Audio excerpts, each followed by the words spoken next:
আপনি মাটিটা যে ভরাট করছেন 5 বছর আগে সেটা আপনার মাথায় মনেই নাই। কুদ্দুসালি তরে দিয়ে বাড়ির কাজটা করাম।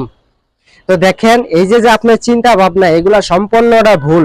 কারণ আপনারা গ্রামে যারা বাড়ি করাবেন, একতলা করান, দোতলা করান, যে কয়তলাই করান, পারে যে ফাটনটা কিসের জন্য আসলো, আপনি ওইরকম অদক্ষ লোক দিয়ে কাজ করাবেন কেন? এরকম ফাটনগুলা বিভিন্ন গ্রামে আসে।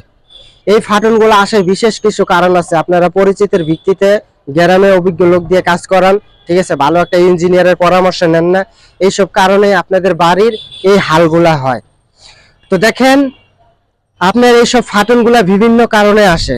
1 নম্বর কারণ হচ্ছে যদি আপনার মাটি ভরাট করা হয়ে থাকে, ভরাট করা মাটির উপরে যদি আপনি বাড়িটা নির্মাণ করেন, এই কারণে আসে। এবং কি তারপরে দেখা গেছে আপনি, ঠিক আছে, আরসিসি কোনো পিলার দিলেন না বা নিচে কোনো গ্যারেট বিম দিলেন না, এইসব যদি না দিয়ে থাকেন তাহলে মনে করবেন যে আপনার বাড়িতে ফাটনটা এই কারণেই আসছে।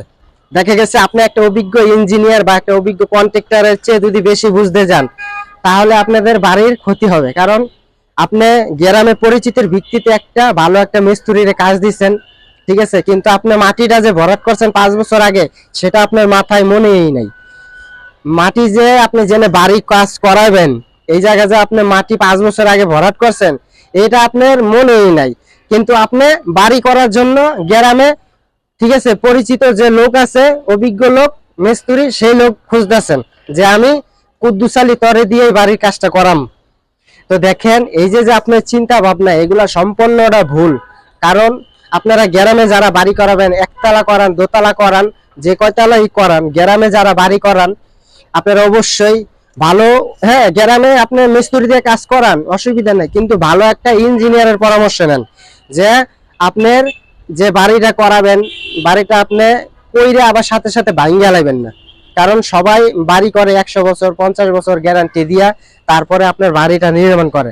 দেখা গেছে আপনি একটা বাড়ি কাজ করতেছেন, এটা এমন জিনিস না যে আপনি 5 বছর পরে ভাঙ্গা চাইলে আবার নতুন করে কইরে ফালাইবেন। তো এইসব বিষয় অবশ্যই আপনারা খেয়াল করবেন। ছোট ছোট বিষয়গুলোর কারণে কিন্তু আপনাদের বাড়িতে ক্ষতি হয়ে যায়। তো গ্রামে যারা বাড়ি করাবেন আপনারা অবশ্যই খেয়াল করবেন, অবশ্যই খেয়াল করবেন যে আপনাদের বাড়িতে, ঠিক আছে, আরসিসি পিলার আছে নাকি এবং কি গ্যারেট বিম দেওয়া হয়েছে নাকি। কারণ দেখেন লোড বিয়ারিং এর বাড়িগুলো যে করানো হয়, লোড বিয়ারিং এর বাড়িগুলোতে এখন চল নাই। কারণ লোড বিয়ারিং এর বাড়িগুলোতে চল নাই কেন, ঠিক আছে, আগের যুগে আপনার লোড বিয়ারিং এর বাড়িগুলো চল ছিল নিচে আপনার ঢালাই দিয়া রড দিয়া তারপরে 10 ইঞ্চি 20 ইঞ্চি গাঁথনি দিয়া তারপরে আপনার করা হইতো। আর এখন শর্টকাট আপনার 5টা 6টা 10 ইঞ্চি গাঁথনি দিয়া শর্টকাটে করে ফেলে, এই কারণেই এই সমস্ত বাড়িগুলো ফাটন আসে। তো দেখেন ভালো যদি আপনি একটা বাড়ির কাজ করাইতে চান যে আমার বাড়িতে কোনো ফাটন আসবে না, ঠিক আছে, এবং কি বাড়ি কোনো ড্যামেজ হবে না, তাহলে আপনার ভালো অভিজ্ঞ একটা ইঞ্জিনিয়ারের পরামর্শ নিয়ে তারপরে আপনার বাড়ির ডিজাইন করে তারপরে বাড়ির কাজে হাত দিতে হবে।